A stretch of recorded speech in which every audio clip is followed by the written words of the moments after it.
ଆଜିର ଅନୁଚିନ୍ତା କୌଣସି ଘଟଣାର ମୂଳରେ ନ ପହଞ୍ଚି କେବଳ ଭୁଲ ଅନୁମାନ ଓ ଭ୍ରାନ୍ତ ଧାରଣାର ବଶୀଭୂତ ହୋଇ ସମାଜ ଓ ସମ୍ପର୍କକୁ କ୍ଷତବିକ୍ଷତ କରିବା ଲୋକ ନିତାନ୍ତ ମୂର୍ଖ ବୋଲାଇଥାନ୍ତି।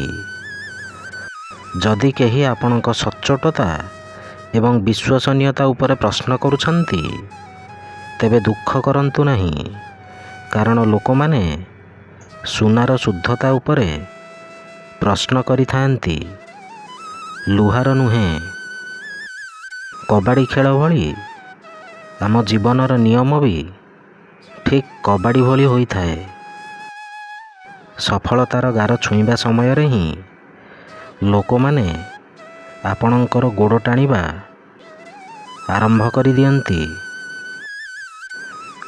ସମାଜ ଆଜି ଏମିତି ହୋଇଯାଇଛି ଯେ ଏଠି ସତ୍ ପଥଗାମୀ ମଣିଷମାନେ ଅବହେଳିତ ଆଉ ଅସତ୍ ପଥଗାମୀ ମଣିଷମାନେ ସମ୍ମାନିତ।